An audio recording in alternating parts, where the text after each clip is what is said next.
इधर जम्मू कश्मीर के अंदर जेकेएसआई पेपर लीक मामले में तहकीकात चल रही है और एक के बाद एक गुनहगार सलाखों के पीछे धकेला जा रहा है। एनफोर्समेंट डायरेक्टरेट ने sub inspector paper leak case में मुलव्विस एक और मुलजिम की गिरफ्तारी अमल में लाई है। और साल 2022 में आपको याद होगा कि सबसे बड़ा जम्मू कश्मीर यूनियन टेरिटरी के अंदर इंस्पेक्टर इम्तिहानात के पर्चे कबल अज वक्त अफशां हुए थे, लीक कर दिया गया था, जिसके बाद तहकीकात आगे बढ़ी और बाज़ाब्ता तौर पर इस कार्रवाई के मुतालिक एनफोर्समेंट डायरेक्टरेट वक्तन फवक्तन मतलब भी करती रहती है। इतलात के मुताबिक 3 हफ्ते कबल एनफोर्समेंट डायरेक्टरेट ने साल 2022 सब इंस्पेक्टर इम्तिहानात पेपर लीक के कलीदी मुलजिम की गिरफ्तारी अमल में लाने के बाद आज एनफोर्समेंट डायरेक्टरेट और एक मुलजिम को सलाखों के पीछे ईडी की जानिब से एक और मुलजिम को धकेला गया है। तफसीलात ये भी बताती हैं कि एनफोर्समेंट डायरेक्टरेट जम्मू ने 31 साला अनिल कुमार साकिन हरियाणा की गिरफ्तारी अमल में लाकर इससे पूछताछ शुरू की है।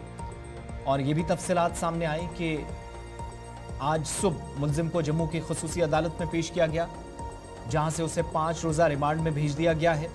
24 जून को ईडी ने पेपर लीक स्कीम की एक कलीदी मुलजिम यतिन यादव को हिरासत में लिया था, जिससे लाखों या करोड़ों रुपए हेरफेर का मामला सामने आया था। ट्रांजैक्शंस काफी ज्यादा इसके बैंक अकाउंट से हुई थी और इसी के कहने पर कई दीगर लोग भी पकड़े गए। आज जिस शख्स के बारे में जानकारी मिली थी, कहा जाता है कि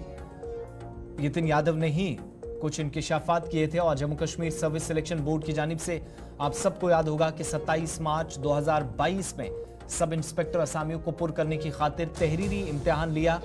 ताहम पेपर लीक का मामला सामने आने के बाद हुकूमत ने एक कमेटी तश्कील दी थी। कमेटी की जानिब से रिपोर्ट पेश करने और उम्मीदवारों की जानिब से इल्जामात आयद करने के बाद जम्मू कश्मीर की इंतजामिया ने इस इम्तिहान के साथ साथ जूनियर इंजीनियर और फाइनेंस अकाउंट्स असिस्टेंट या FAA के इम्तिहानात को भी मनसूख कर दिया था। और जम्मू कश्मीर लेफ्टिनेंट गवर्नर इंतजामिया ने केस को सेंट्रल ब्यूरो ऑफ इन्वेस्टिगेशन या CBI के सपोर्ट किया था और CBI ने बादशाह 33 मुलजमान के खिलाफ चार्जशीट भी पेश की। नवंबर 2022 में ईडी ने भी इस ज़मन में FIR दर्ज करके मनी लॉन्ड्रिंग केस के तहत मुकदमा दर्ज किया, लेकिन आज जाकर कार्रवाई हुई, मामला आगे बढ़े और इस तरीके से एक और बड़ी गिरफ्तारी इस केस में अमल में लाई गई है। बैक टू बैक ईडी को कामयाबियां हासिल हो रही हैं और ये वो केस है जिसने जम्मू कश्मीर के अंदर हजारों नौजवानों की जिंदगियां तबाही के दहाने पर लाकर खड़ी कर दी है।